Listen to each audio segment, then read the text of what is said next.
नमस्कार दोस्तों, स्वागत आपका मेरे चैनल अंशु दक्षु स्टोरीज़ में। प्राचीन समय की बात है।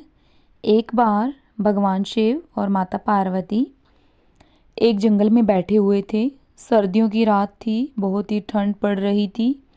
तब माता पार्वती शिव जी से कहती हैं कि प्राणनाथ, आज की रात निकालने के लिए ऐसा क्या किया जाए कि जिससे आज की रात निकल जाए। सर्दी भी बहुत भारी पड़ रही थी। माता पार्वती कहती हैं कि कोई ऐसी कहानी सुनाइए जिससे हमारी आज की रात कट जाए।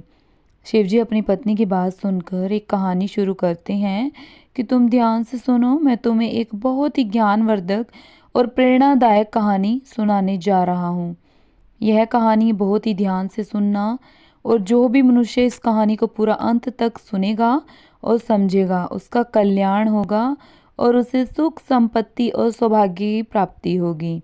अब भगवान शिव कहते हैं कि यह कहानी एक राजा और उनकी पुत्री की है। बहुत समय पहले की बात है। एक राजा था जिसकी 7 बेटियां थी। सभी 7 राजकुमारी बहुत सुंदर थी, लेकिन जो सबसे छोटी राजकुमारी थी वह बहुत ही सुंदर और समझदार थी। उस राजकुमारी का नाम दुर्गा था, जो अपनी सभी बहनों में सबसे ज़्यादा समझदार थी। राजा की पहली पत्नी की मृत्यु हो गई थी। माता की मृत्यु के समय 7 बेटियां बहुत छोटी थी। उसके बाद इन 7 राजकुमारी के पालन पोषण की जिम्मेदारी राजा पर आ गई थी। राजा अपनी बेटियों को बहुत प्यार करता था। राजा उन सभी राजकुमारी की बहुत अच्छे से देखभाल करता था। उन्हें माता और पिता दोनों का प्यार देता था। राजा चाहता था कि राजकुमारी को ऐसा ना लगे कि उनके माँ नहीं है। वह उनके लिए तरह तरह के भोजन बनाता और अच्छे अच्छे कपड़ों का भी प्रबंध करता था। वह अपनी बेटियों का पालन पोषण अच्छे से करने की कोशिश करता था। अब धीरे धीरे राजकुमारियां बड़ी होने लगी और वह अपने पिता राजा महाराज के लिए भोजन बनाकर रख देती थी।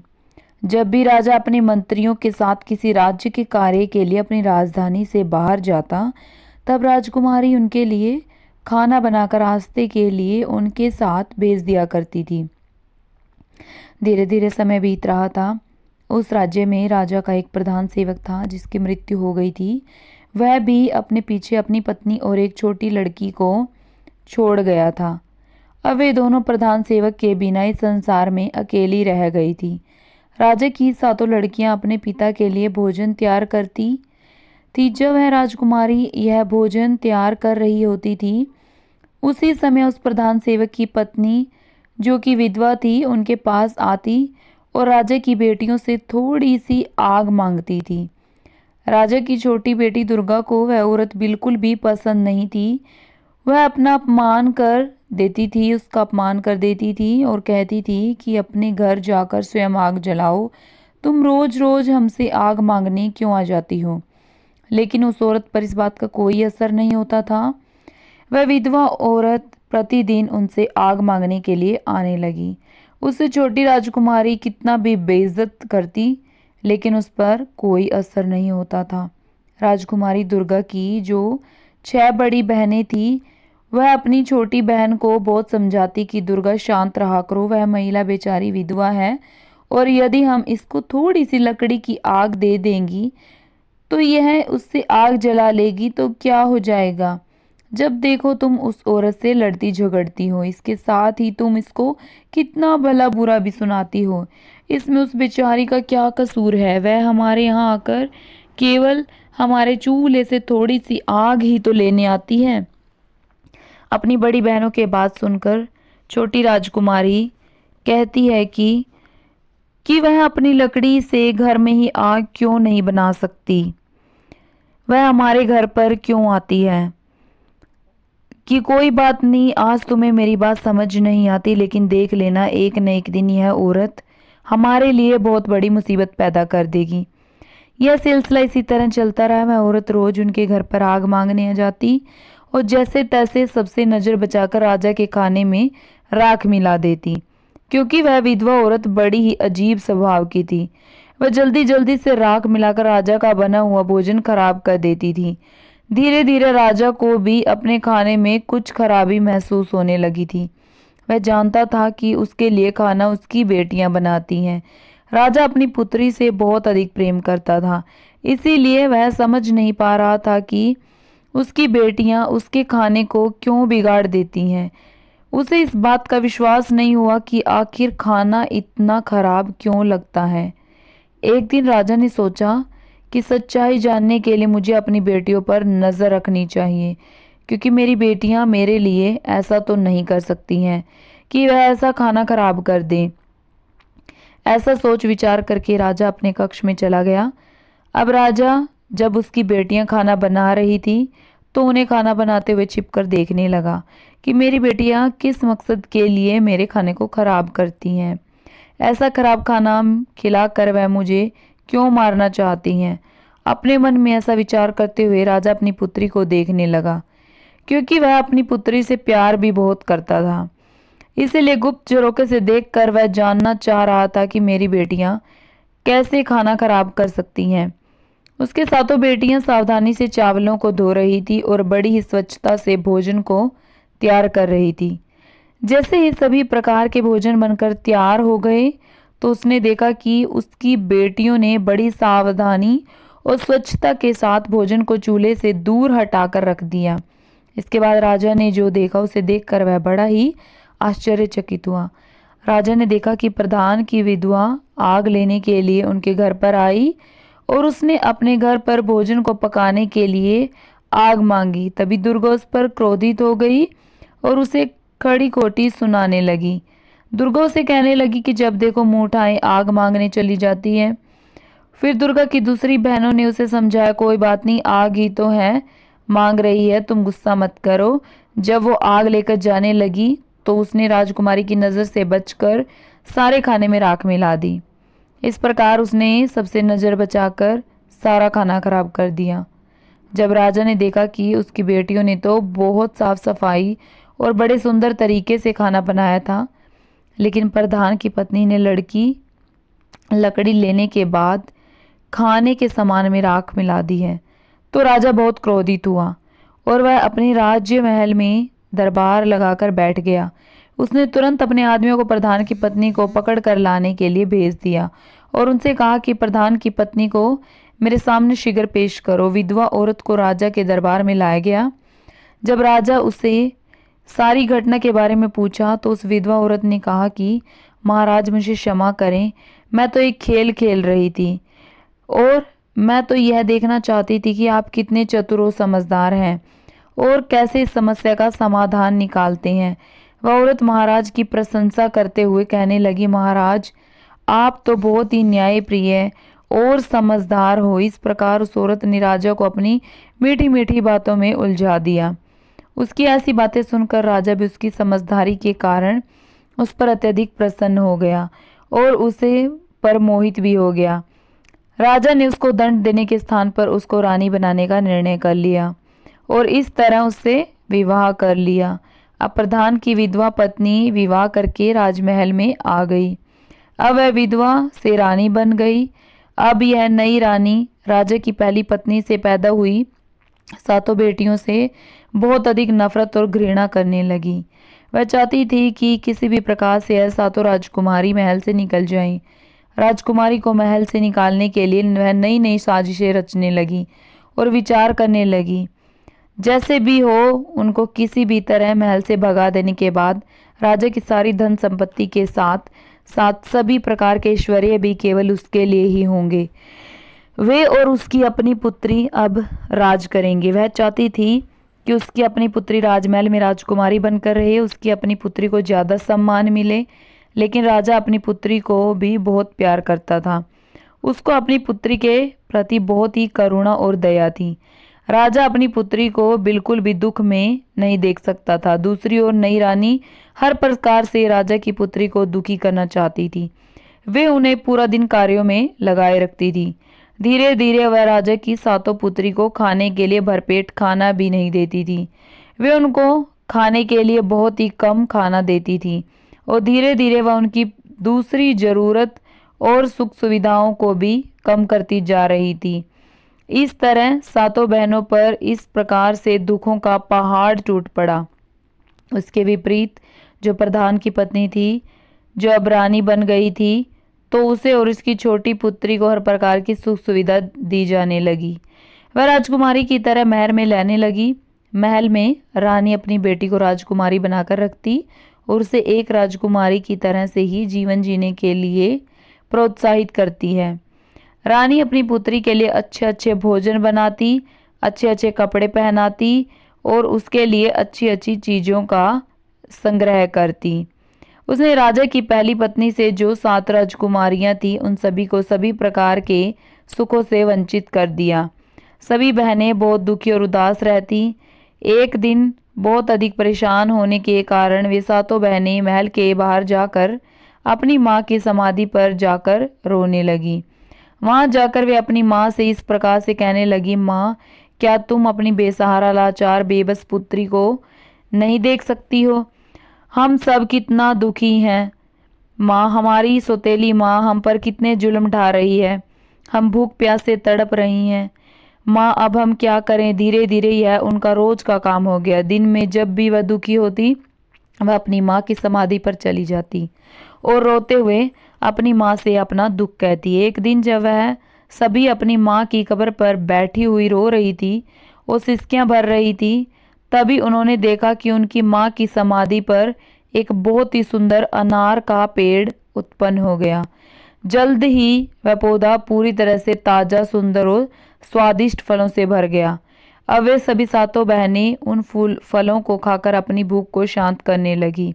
हर रोज जब उनकी सौतेली माँ उनको खाने के लिए पर्याप्त भोजन नहीं देती थी, तो वे सब अपनी माँ की समाधि पर आकर इस तरह से अनार के फलों को खाकर अपनी भूख को शांत करने लगी। आगे चलकर उन सब बहनों ने अपनी सौतेली माँ के द्वारा दिया जाने वाला घटिया भोजन खाना बंद कर दिया और केवल अनार के फलों को खाकर ही जीवित रहने लगी। क्योंकि वह अनार का वृक्ष एक अद्भुत पेड़ था। उस पेड़ से फलों को जितना अधिक तोड़ा जाता, अगले दिन उससे अधिक सुंदर स्वादिष्ट फल लग जाते, जो इन सब बहनों के लिए भोजन के लिए पर्याप्त होते थे। उन सातों बहनों की सौतेली माँ अब यह सोचने लगी कि यह सातों भोजन भी नहीं करती हैं और मैं भी इन सातों बहनों को खाने के लिए कुछ भी नहीं देती हूँ। मैं इन्हें इतना दुखी करती हूँ और सारे दिन इनसे इतना काम करवाती हूँ, फिर भी यह सभी इतना सुंदर और स्वस्थ कैसे दिखाई दे रही हैं? इनमें से कोई बीमार भी नहीं लग रही और उनकी सुंदरता भी हमेशा बढ़ रही है। यह सब कैसे हो रहा है, जबकि हमारी बेटी को मैं इतना कुछ अच्छा अच्छा खिलाती हूँ, तब भी वह उनके आगे बदसूरत लगती है। इस तरह से अब सातों राजकुमारियां अपनी माँ की समाधि पर जाती, सुंदर स्वादिष्ट अनार के पके फलों को खाती और अपनी माँ का इसके लिए धन्यवाद करती। जब उनकी सौतेली माँ से रहा न गया, तो उसने इसका रहस्य जानने की सोची और एक दिन उनकी सौतेली माँ ने अपनी बेटी को उनका पीछा करने के लिए कहा। अब जब राजा की सातों बेटियां पूरा काम निपटाकर जैसे ही बाहर जाने लगी, तब उनकी सौतेली माँ की बेटी उनका पीछा करते हुए उस समाधि के पास पहुंच गई और उसने देखा कि सातों की सातों बहनें अनार के पके हुए फलों को इकट्ठा कर रही हैं। अब दुर्गा ने उसे देख लिया और उसे देखकर दुर्गा ने अपनी दूसरी बहनों से कहा कि तुम सब क्या देख रही हो? यह लड़की हम सबका पीछा कर रही है, हम सबको देख रही है। चलो हम मिलकर इसको यहाँ से भगा देते हैं, इस अनार के फलों को छुपा देते हैं, नहीं तो यहाँ से जाकर सारी बातें अपनी माँ को बता देगी और यह हमारे लिए बहुत बड़ी परेशानी पैदा कर सकती हैं। लेकिन दुर्गा की दूसरी बहनों ने कहा, अरे नहीं नहीं दुर्गा, तुम इतनी अधिक परेशान मत हो, यह लड़की तो निर्दोष है, इसकी माँ हमें कष्ट देती है, तो इसमें इसका क्या कसूर है? ऐसा कहकर वो उसे अपने पास बुला लेती हैं और उसको भी खाने के लिए कुछ अनार दे देती हैं। अब वह लड़की अपने घर आकर अपनी माँ से कहती है कि माँ, यह सभी कोई भूखी नहीं रहती हैं, इनकी माँ की समाधि पर एक अनार का पेड़ है, यह सभी उस पेड़ से अनार के फल तोड़कर खाती हैं और उस पौधे के अनार बहुत ही ज़्यादा स्वादिष्ट हैं, अद्भुत है ऐसा मीठा फल, अपने जीवन में मैंने आज तक कभी नहीं खाया। बेटी के मुख से ऐसी बातें सुनकर रानी बहुत गुस्से में आ गई। वह सोचने लगी कि अब मैं इन्हें वहां से फल खाने से कैसे रोकूं। अगले दिन उसने अपना पूरा समय अपने कक्ष में ही बिताया। राजा ने अपने कक्ष में आकर रानी से पूछा कि रानी, तुम्हारे दुख और उदासी का क्या कारण है। रानी ने राजा से कहा कि मेरे सिर में बहुत दर्द है और ऐसा लगता है कि जैसे यह दर्द मेरी जान ले लेगा। अगर कोई मुझे मेरे इस दर्द से मुक्त कर सकता है तो वह है अनार का सुंदर पेड़ जो तुम्हारी पहली पत्नी की समाधि पर है। वह अनार का पेड़ ही मेरा यह दर्द दूर कर सकता है। राजा के पूछने पर उसने कहा कि उस पेड़ को उखाड़ कर उसकी जड़, उसके तने और साथ में उसके पत्तों को पानी में उबाल कर जो जल तैयार होगा, उस जल से मेरे सिर की मालिश करने पर और मेरे द्वारा इसका सेवन करने पर मेरे सर का दर्द ठीक हो जाएगा। रानी की बात मानकर राजा ने इस समय अपने नौकरों को अपनी पहली पत्नी की समाधि पर भेजा और कहा कि समाधि पर जो अनार का पेड़ है उसको तना और पत्तों समेत लेकर मेरे पास यहाँ लेकर आओ।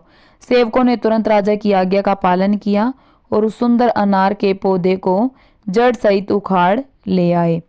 जैसे रानी ने बताया था, ठीक उसी प्रकार राजा ने सेवकों के द्वारा उस पौधे को जल में उबालकर रानी के लिए उसे औषधि के रूप में तैयार करवाया। उससे रानी के सिर की मालिश की गई और उसका सेवन करवाया गया। सेवन करने के बाद उस क्रूर रानी ने राजा से कहा कि अब मैं बिल्कुल ठीक हो गई हूँ और बहुत अच्छा महसूस कर रही हूँ।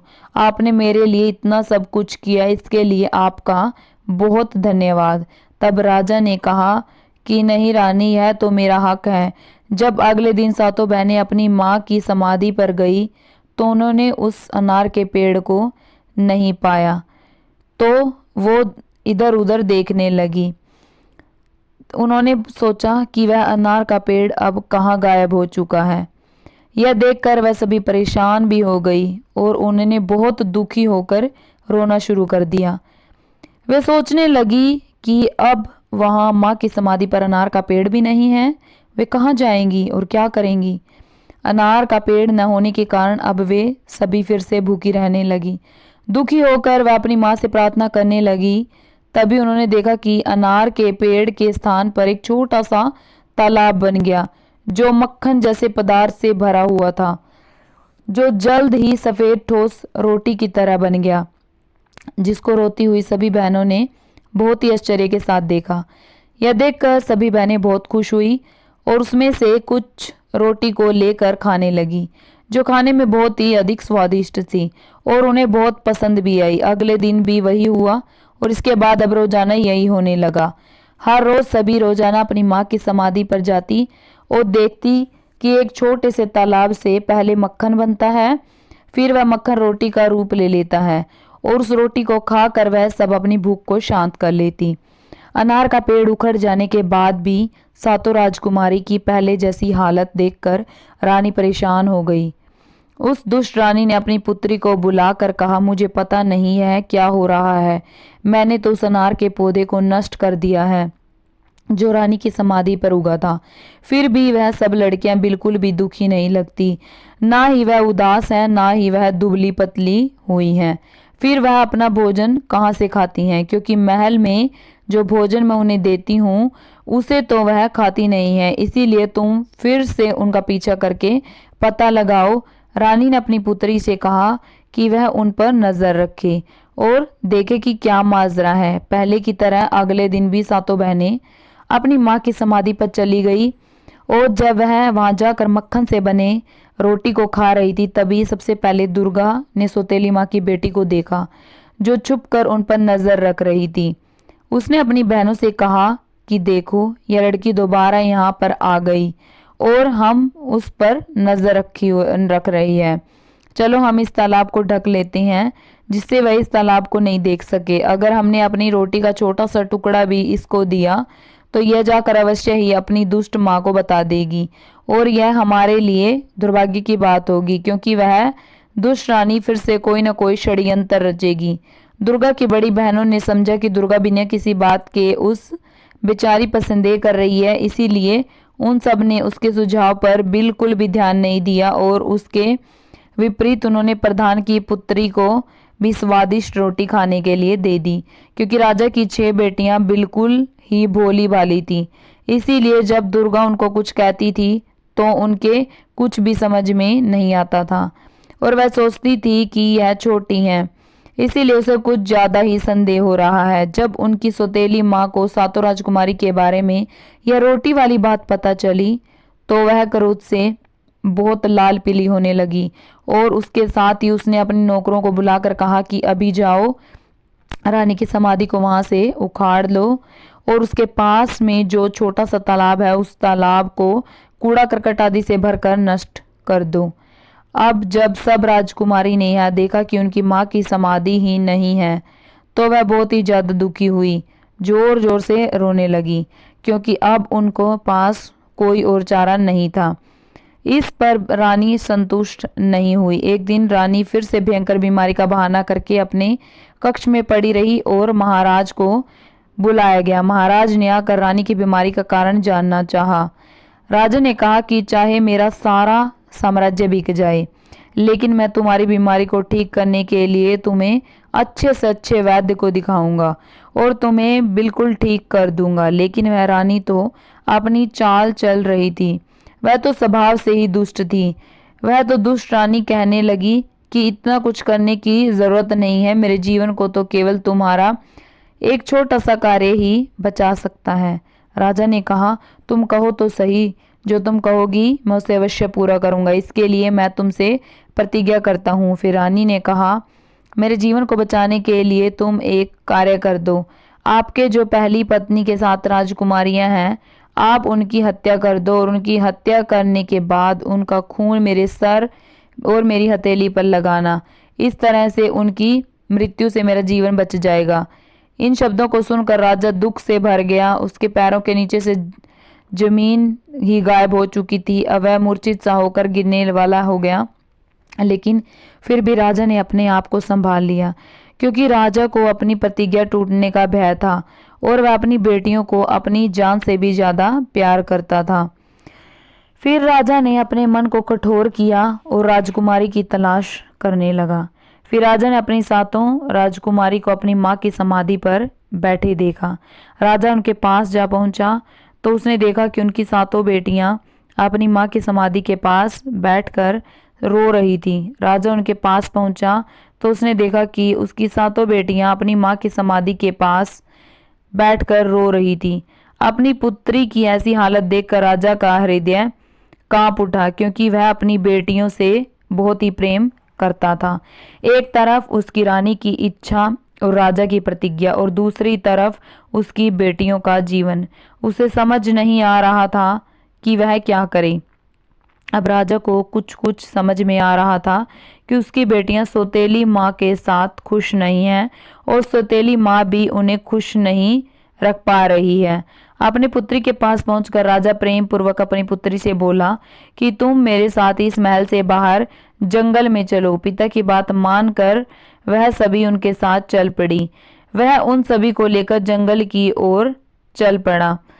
जंगल में कुछ दूर जाकर एकांत में राजा ने आग लगा दी और उन सब के लिए कुछ चावल को पकाकर उनको खाने के लिए दिया। दोपहर का समय था। इस समय बहुत अधिक गर्मी हो रही थी, जिसके कारण सभी 7 बहनें खाना खाने के बाद गहरी नींद में सो चुकी थी।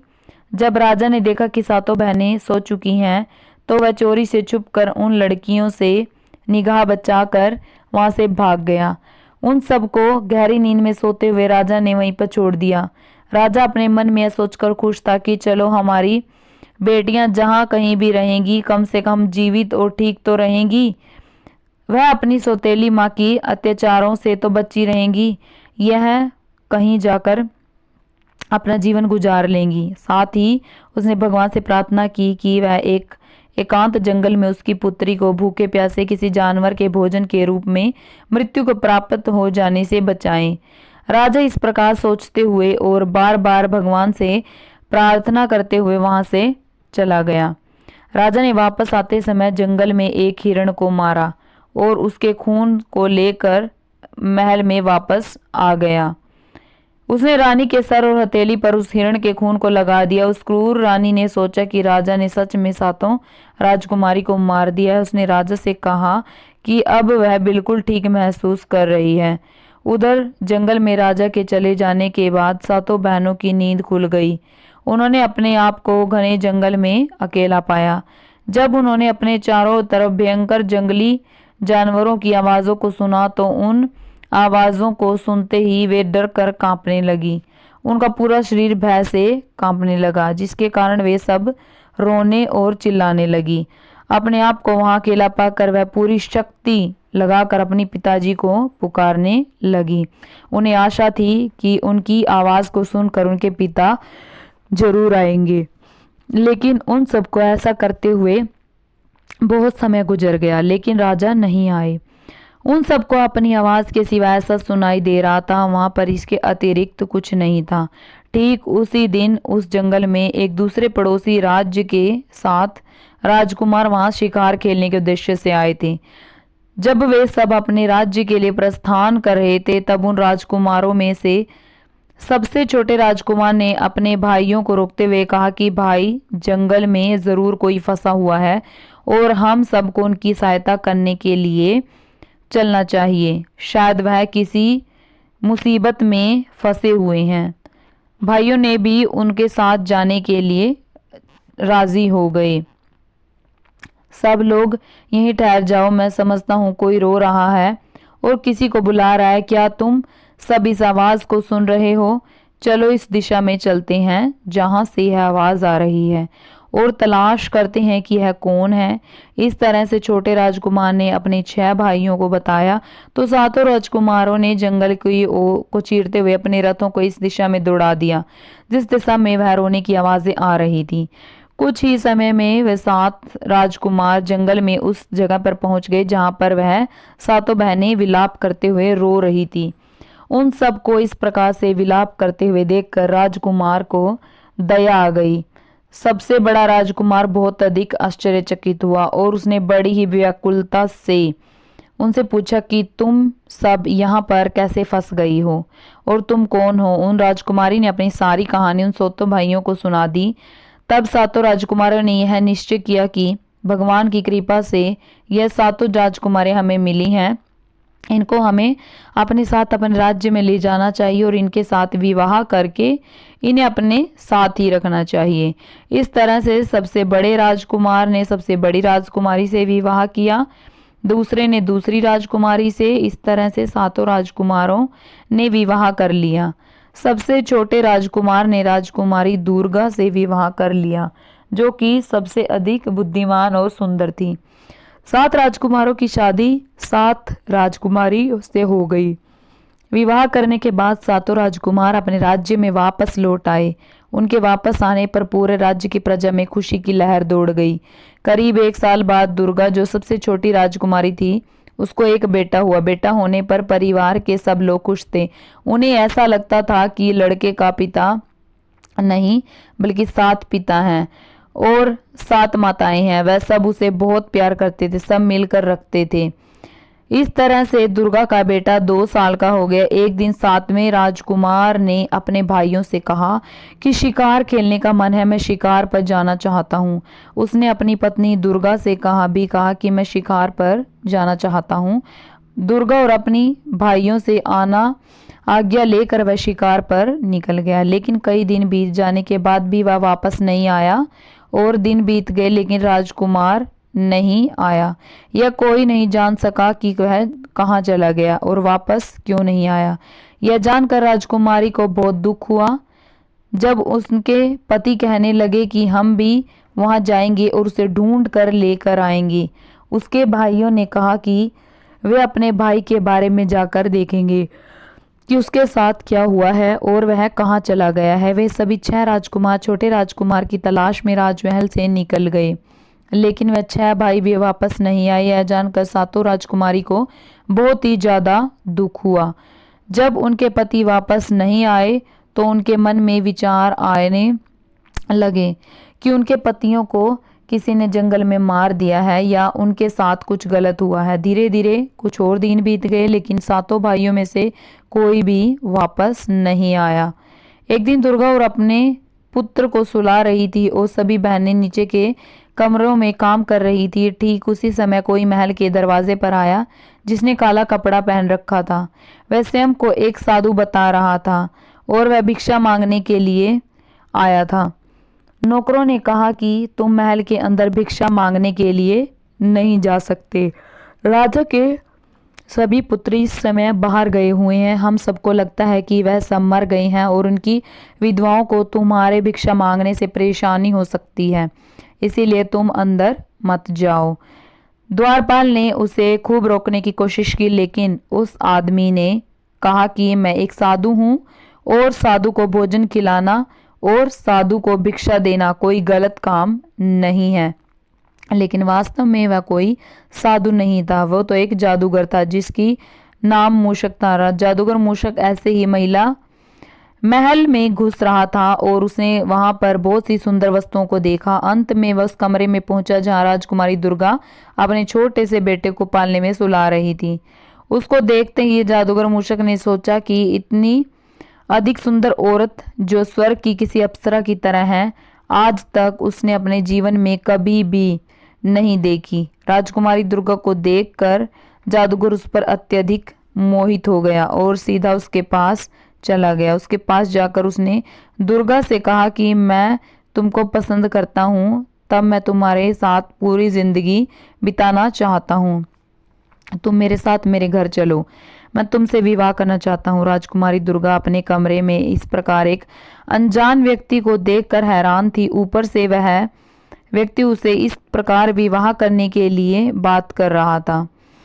राजकुमारी दुर्गा ने कहा, मैं शादीशुदा हूँ, मेरा पति है, मुझे डर है कि उसकी मृत्यु हो चुकी है, फिर भी मेरा यह छोटा सा बेटा है जिसके लिए मैं निश्चित रूप से यहीं रहूंगी और इसका पालन पोषण करूंगी। दुनिया में जीने के लिए मुझे पति के अलावा मुझे अपने बेटे के सहारे की जरूरत है जो मेरे पास है। मैं इसे छोड़कर कहीं भी नहीं जाऊंगी और ना ही मुझे कोई और चीज की जरूरत है। अब उस जादूगर ने उसे बहुत से लोभ लालच दिए, लेकिन राजकुमारी दुर्गा जादूगर की बात से में नहीं आई और उसने कहा कि मैं इसके पिता को तलाश करूंगी, इसका पिता जरूर मिलेगा। लेकिन वह जादूगर ना सुनने के का बिल्कुल भी आदी नहीं था। उसे बहुत ही गुस्सा आया कि यह राजकुमारी मेरे साथ विवाह करने के लिए राजी नहीं हो रही है। तो उसने उस राजकुमारी को बहुत बार समझाने की कोशिश की, लेकिन दुर्गा ने क्रोधित होकर मूषक जादूगर को वहां से जाने के लिए कह दिया। जादूगर मूषक दुर्गा पर बहुत क्रोधित हो गया। उसने क्रोध को अपने जादू के बल पर एक छोटे से काले कुत्ते में बदल दिया।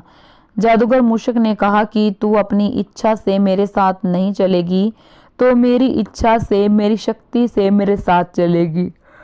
जब उस जादूगर ने राजकुमारी दुर्गा को कुत्ता बना दिया तो कुत्ता बनकर वह इधर उधर भागने लगी। बेचारी के पास कोई शक्ति भी नहीं थी जिससे वह अपनी दूसरी बहनों को बता सके कि उसके साथ क्या हुआ है। विवश होकर वह एक कुत्ते के रूप में जादूगर के मूषक के इशारे में चलने लगी।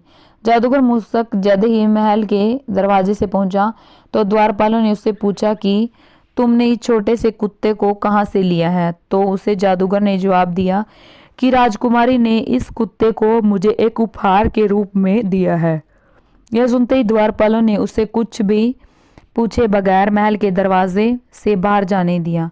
कुछ समय बाद दुर्गा की दूसरी बड़ी 6 बहनों ने अपने भांजे के रोने की आवाज सुनी तो उसके कमरे में गई तो उन्होंने देखा कि वहां पर कमरे में कोई भी नहीं था। उन्होंने चारों ओर देखा, लेकिन उन्हें दुर्गा कहीं दिखाई नहीं दी। फिर उन्होंने सेवकों से पूछा तो सब ने उन्हें बताया कि कोई साधु आया था। उन्होंने साधु के काले कुत्ते के बारे में भी उनको बताया। राजकुमारी ने अंदाजा लगा लिया कि जरूर दुर्गा के साथ कुछ बुरा हुआ है और वह कहीं चली गई है। उसके साथ जरूर कोई षड्यंत्र रचा गया है। अब धीरे धीरे समय गुजरता रहा। दुर्गा के पुत्र को 6 मौसियों ने मिलजुल कर पाल लिया और वह 14 साल का हो गया। एक दिन उसकी मौसियों उसे अपने परिवार का इतिहास बताने लगी। राजकुमार ने सब कुछ ध्यान से सुना अब राजकुमार अपने माता पिता के बारे में सुनकर बहुत दुखी हो गया। वह राजकुमार अपने माता पिता को ढूंढने के लिए बहुत ही उतावला हो उठा। उसने अब सोच लिया कि वह संसार में कहीं भी किसी भी कोने में जहाँ भी उसके परिवार वाले होंगे वह उन्हें ढूंढ कर जरूर लाएगा। उसने अपनी मौसी को बताया कि वह अपने माता पिता और लोगों को यदि वह सब जिंदा मिल जाए तो सबको ढूंढकर अपने घर वापस लेकर आएगा। उसकी मौसियाँ कहने लगी कि बेटा, जो लोग जाने थे वह लोग चले गए, अब कहीं हम तुम्हें भी ना खो दें। हमने अपने पतियों और अपनी बहन को तो खो दिया है, अब हम तुम्हें खोना नहीं चाहती। उनकी तरह यदि तुम भी हमसे दूर चले गए तो हम किसके सहारे जिंदा रहेंगे और जिंदा रह कर भी क्या करेंगे।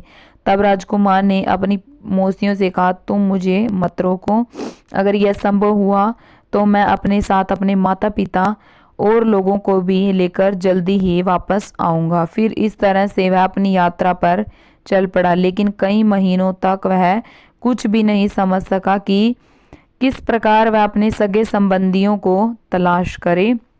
और अंत में जब उसने हजारों किलोमीटर की थकने वाली यात्रा को पूरा किया तब तक वे लगभग पूरी तरह से निराश हो चुका था। उसको अपने माता पिता और लोगों के बारे में किसी प्रकार की कोई भी सूचना प्राप्त नहीं हुई थी। इस बीच में एक ऐसे देश में पहुंच गया जो पूरी तरह से पत्थरों का देश था। वहां पर पत्थर की कठोर इमारतें थीं, जिसके एक किनारे पर एक छोटा सा मकान बना था जिसमें एक माली रहता था। जब वह उस इमारत को देख रहा था तभी माली की पत्नी ने उसको देख लिया और भागकर उस घर से बाहर आ गई और कहने लगी, अरे बच्चे, तुम कौन हो और तुमने इस खतरनाक स्थान पर आने की हिम्मत कैसे की। उस लड़के ने कहा कि मैं एक राजा का बेटा हूँ। मैं यहाँ अपने माता पिता और अपनों को ढूंढने आया हूँ। मेरी माँ को एक जादूगर डरा धमका कर कुत्ता बनाकर अपने साथ ले गया है। उसकी बात सुनकर माली की पत्नी ने कहा कि यह देश और यह स्थान एक महान जादूगर का है, यहाँ पर तुम कैसे पहुँचे हो। तब जादूगर ने बताया कि यह कैसे यहाँ पर आ गया।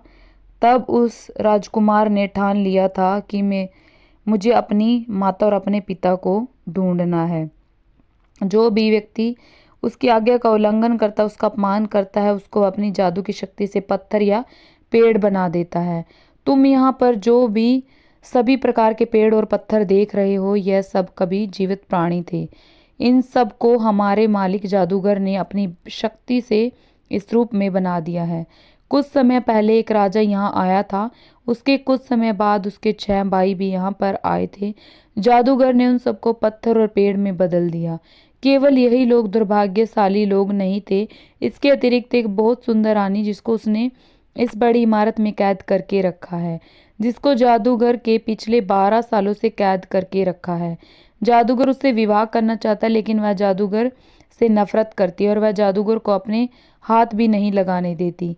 माली की पत्नी की बातें सुनकर छोटे राजकुमार ने विचार किया कि अवश्य ही यह सब मेरे माता पिता और अपने ही हैं। आखिरकार अंत में मैंने उन सबको खोज ही लिया। इसके लिए मैं इतने समय से भटक रहा था।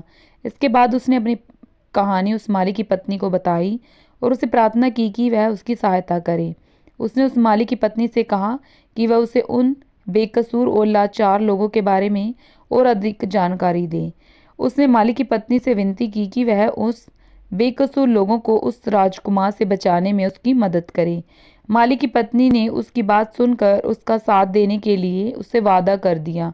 उसने सोचा कि हो सकता है कि इसकी मदद करके हम भी इस जादूगर से बच जाएं, क्योंकि वह भी उनके जुल्मों के शिकार थे।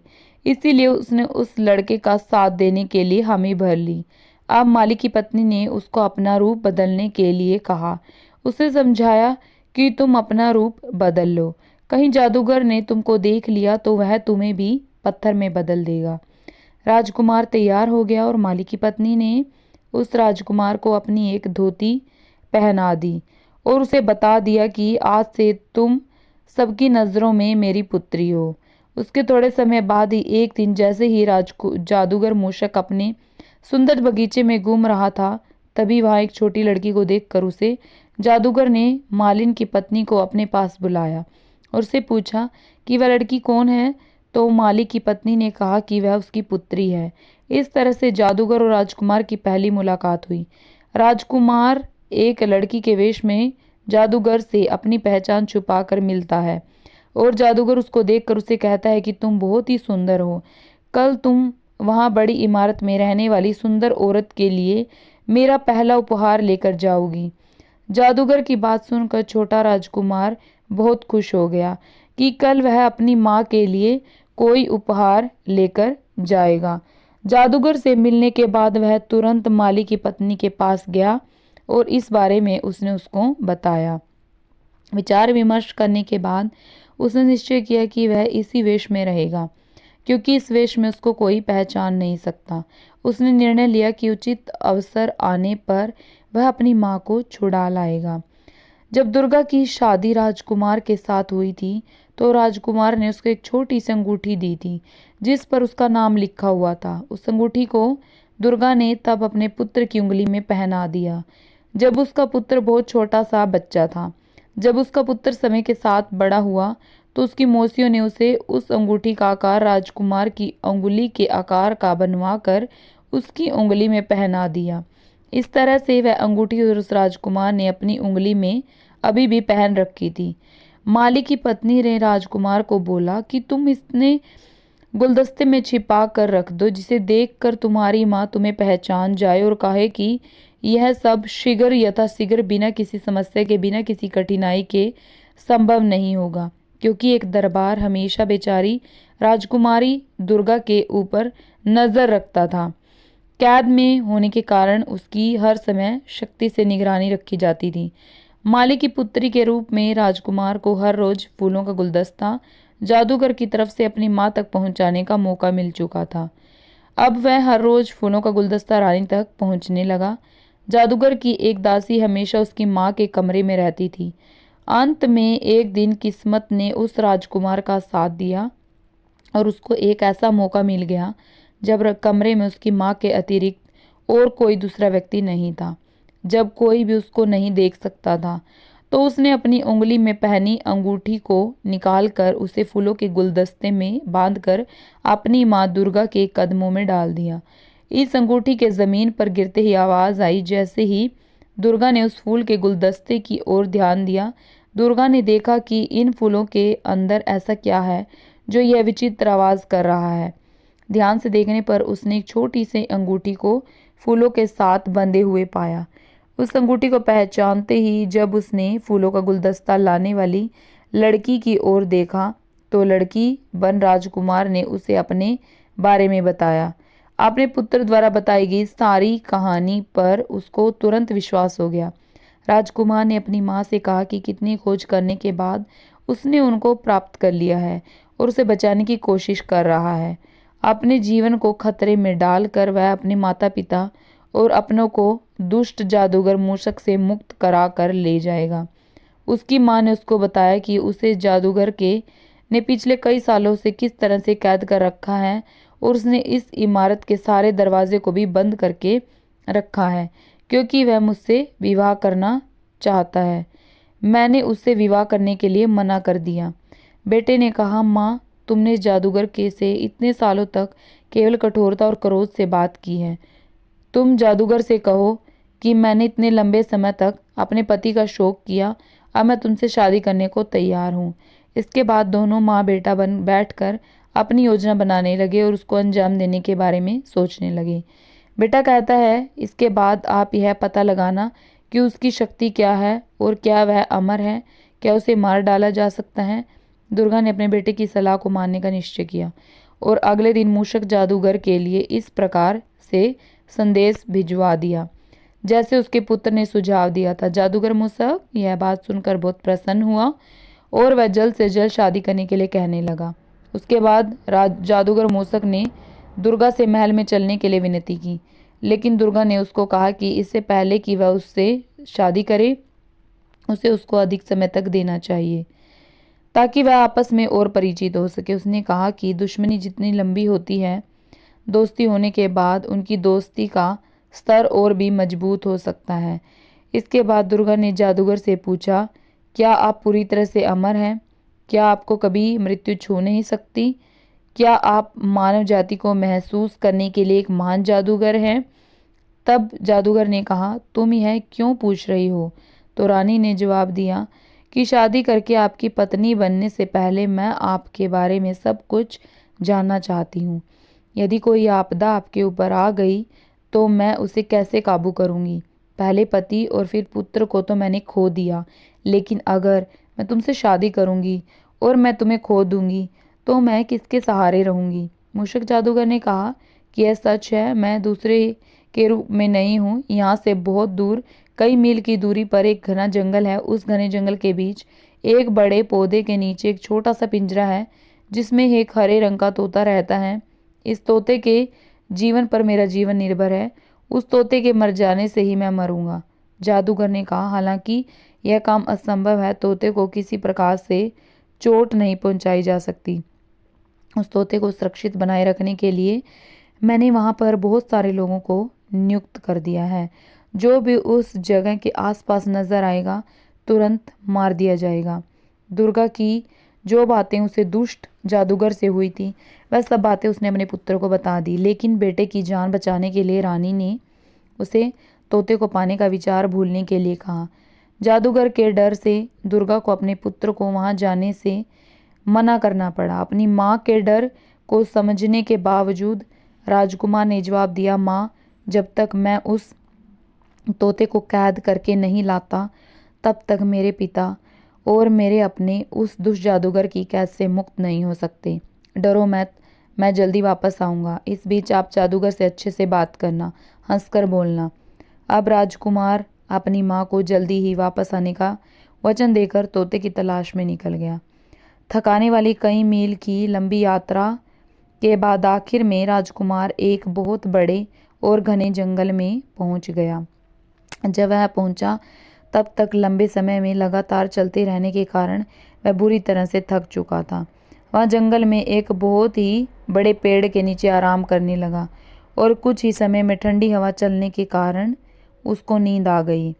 अब जादूगर ने वहां पर देखा कि पास में दो दानव बड़े आराम से सो रहे हैं और उनके पास भी एक बड़े पेड़ पर एक तोते का पिंजरा है। इसके बाद राजकुमार ने चुपके से उस तोते के पिंजरे को उठा लिया और उसके बाद राजकुमार ने अपनी वापसी की यात्रा को शुरू कर दिया और वह तब तक चलता रहा जब तक कि वह एक बार फिर से उस दुष्ट जादूगर मूसक के महल तक नहीं पहुंच गया। वह महल के दरवाजे के पास नीचे बगिया में बैठकर उस तोते के साथ खेलने लगा। जब जादूगर मूसक ने उसे अपने महल की खिड़की से देखा और तुरंत भागकर उस राजकुमार के पास आया और कहा, मेरे बच्चे, तुम इस तोते को कहाँ से लेकर आए हो? तुम इस तोते को मुझे दे दो, इसके लिए मैं तुम्हें बहुत धन दौलत दूंगा। लेकिन राजकुमार ने जादूगर को मना कर दिया। राजकुमार ने कहा कि नहीं, मैं अपने तोते को तुम्हें नहीं दे सकता। यह कई सालों से मेरा प्रिय पालतू पक्षी है। फिर जादूगर ने कहा, अगर यह तुम्हारा पुराना और मनपसंद प्रिय पालतू पक्षी है तो मैं समझ सकता हूँ तुम इसको मुफ्त में तो दोगे नहीं। बताओ, तुम इस तोते की क्या कीमत लगाओगे? तब राजकुमार ने इस बात के सुनने के बाद विचार किया। तब उसने सोच समझ कर विचार करने के बाद इस बात पर निर्णय लिया कि तुम जो भी कीमत लगाओगे, जादूगर ने कहा कि मैं तुम्हें दूंगा। लेकिन राजकुमार ने विचार करने के बाद अपने प्यारे तोते को नहीं बेचा।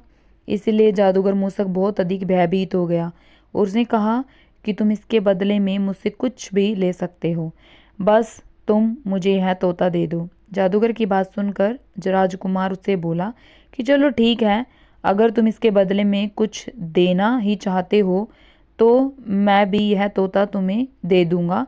राजकुमार की बात सुनकर जादूगर खुश होते हुए बोला, ठीक है, बताओ तुम्हें क्या चाहिए, मैं तुम्हें ज़रूर दूंगा। तब राजकुमार ने कहा, सबसे पहले तुम उन 7 राजकुमार राजाओं को मुक्त करो जिसको तुमने पत्थर और वृक्ष बना रखा है। जादूगर ने कहा, ठीक है, तुम्हारी इच्छा पूर्ण होगी, तुम मुझे केवल यह तोता दो। इसके बाद दुर्गा के पति समेत दूसरे 6 राजा अपनी प्राकृतिक रूप में आ गए। फिर मूषक जादूगर ने कहा कि देखो, मैंने इन्हें फिर से ठीक कर दिया है, अब तो मुझे तोता दे दो। लेकिन उस राजकुमार ने कहा कि इतनी जल्दी भी क्या है, पहले तो उन सभी लोगों को आज़ाद करो जिनका तुमने अपनी कैद में कर रखा है। अब जादूगर मूषक ने कहा ठीक है। इसके बाद जैसे ही जादूगर ने अपने हाथ को घुमाया, सब के सब प्राणी जो कि पत्थर और वृक्ष बने हुए थे, सब अपने अपने प्राकृतिक शरीर में आ गए। इसके बाद वे पूरा बगीचा जो कुछ समय पहले पत्थरों और वृक्षों से भरा हुआ था, चारों तरफ मानव जीवन की खुशबू से महकने लगा। चारों तरफ इंसान ही इंसान नजर आने लगे, जो कि सब जीवित होकर सांस लेने लगे। राजा, पंडित, नौकर, चाकर, सेवक, सरदार, गायें, भेड़, बकरी, हाथी, सैनिक, ना जाने क्या क्या ताकतवर पुरुष व सुंदर आभूषणों से सुसज्जित औरतें, सैनिक, सब जीवित हो गए। अब जादूगर अपने दोनों हाथ जोड़कर रोते हुए राजकुमार से विनती करने लगा कि तुम मुझे यह तोता दे दो। राजकुमार ने उस तोते को बहुत ही शक्ति से पकड़ लिया और उसके एक पंख को जोर लगाकर उसके शरीर से अलग कर दिया। इसके बाद साथ ही जादूगर का दाहिना हाथ उसके शरीर से अलग हो गया। फिर जादूगर मूषक ने अपने बाएं हाथ को फैलाकर राजकुमार से कहा कि आप यह तोता मुझे दे दो। इसके बाद राजकुमार ने उस तोते के बाएं पंख को उसके शरीर से तोड़कर जादूगर की तरफ फेंक दिया, जिससे जादूगर का बायां हाथ भी उसके शरीर से टूटकर दूर गिर गया। इसके बाद भी वह चिल्लाता रहा कि मुझे मेरा तोता दे दो। अब जादूगर अपने घुटनों पर गिर गया। फिर राजकुमार ने उस तोते की जान ले ली। अब वह जादूगर भी मूषक मर चुका था। इसके मरते ही वह तोता जादूगर मूषक के चंगुल से आज़ाद हो गया और वह वापस जिंदा होकर उड़ने लग गया। अब सब लोगों ने मिलकर उस जादूगर का अंतिम संस्कार कर दिया। इसके बाद राजकुमार के पिता ने अपनी पत्नी दुर्गा को बड़ी इमारत से मुक्त किया और इस तरह से राजकुमार अपने सभी संबंधियों के साथ अपने देश, अपनी पत्नी दुर्गा को अपनी बड़ी इमारत से मुक्त किया और इस तरह से राजकुमार अपने सभी संबंधियों के साथ अपने देश के लिए चला गया। दूसरे सभी लोग भी अपने अपने घरों की तरफ चले गए। इस तरह से राजकुमार ने अपने माता पिता और अपनों को उस दुष्ट जादूगर की कैद से आज़ाद कर लिया। अब वे सभी एक सुखी जीवन जीने लगे। उसकी मौसियाँ जो उन सभी का इंतज़ार कर रही थी, वह भी अपने पतियों को देखकर बहुत खुश हो गई और सुख से अपना जीवन व्यतीत करने लगी। अब सातों रानियों ने अपने राजाओं को बताया कि कैसे उनकी सौतेली माँ उनका अपमान करती थी और उन्होंने उनकी ज़िंदगी बर्बाद करने की पूरी कोशिश की थी। अब सभी राजाओं ने कहा कि चलिए रानियाँ, हम लोग सब आपके पीहर चलते हैं। वह सब लोग उस राज्य में जाते हैं और जब राजा को पता चलता है कि उसकी सातों बेटियां अपने पतियों के साथ में यहाँ आ रही हैं, तो वह बहुत ही खुश हुआ और जब वह उनसे मिला तो अपने आंसू रोक नहीं पाया और ज़ोर ज़ोर से रोने लग गया और कहा कि बेटा, मुझे माफ़ कर दो, मैं तुमसे बहुत प्यार करता था, लेकिन मैं क्या करूं, मेरी भी मजबूरी थी, इसीलिए मैंने तुम्हें जंगल में छोड़ दिया। मुझे उसकी बातों में नहीं आना चाहिए था, लेकिन पता नहीं मैं उनकी बातों में कैसे आ गया और आप लोगों को जंगल में छोड़ आया। इसके लिए आप मुझे माफ़ कर दीजिए। तब राजकुमारी ने कहा कि नहीं पिताजी, कोई बात नहीं, हम बहुत खुश हैं। विधि का विधान ही ऐसा होता है कि कोई कर्मों के फल से नहीं बच सकता। हमारे भी कोई बुरे कर्म हुए होंगे जिसके कारण हमें यह सब झेलना पड़ा। और विधि का विधान भी देखिए, अगर आप हमें जंगल में नहीं छोड़ते तो हम राजाओं से कैसे मिलते। अब राजा अपनी बेटियों से मिलकर बहुत ही खुश हुआ और उसने कहा कि बेटा, तुम्हारी सौतेली माँ ने तुम्हारे साथ गलत किया था। इसी के कारण जिस दिन मैं तुम्हें जंगल में छोड़कर वापस आया था, उसी रात को सौतेली माँ को पता नहीं अचानक से क्या हो गया और वह जलकर मर गई। उसके भी बुरे कर्म उसको हाथों हाथ मिल गए। मैंने तुम सभी को ढूंढने की बहुत कोशिश की थी, लेकिन तुम मुझे कहीं पर भी नज़र नहीं मिली। तब वह राजा अपने सातों राजकुमारियों के गले लग जाता है और बहुत ही खुश होता है। तभी मित्रों कहते हैं कि कभी किसी के साथ धोखा नहीं करना चाहिए और ना ही किसी चीज़ का घमंड करना चाहिए और ना ही कभी किसी को सताना चाहिए। अब शिवजी माता पार्वती से कहते हैं कि देखो पार्वती, कोई भी अपने कर्मों के फल से नहीं बच सकता और हमें हमेशा अपनी बुद्धि से काम करना चाहिए और कभी भी घबराना नहीं चाहिए और विपरीत परिस्थितियों में सभी का साथ देना चाहिए और कभी भी किसी को सताना नहीं चाहिए और सभी के साथ में प्यार से मिलजुल कर रहना चाहिए। तो दोस्तों कमेंट में ज़रूर बताइएगा कि आपको यह कहानी कैसी लगी और हर हर महादेव ज़रूर लिखें। जय श्री कृष्ण। दोस्तों आपको ये कहानी कैसी लगी कृपया कमेंट करके ज़रूर बताएं। वीडियो पसंद आया है तो लाइक करें और ऐसी ही और भी बहुत सारी कहानियों को सुनने के लिए चैनल को सब्सक्राइब ज़रूर करें। धन्यवाद।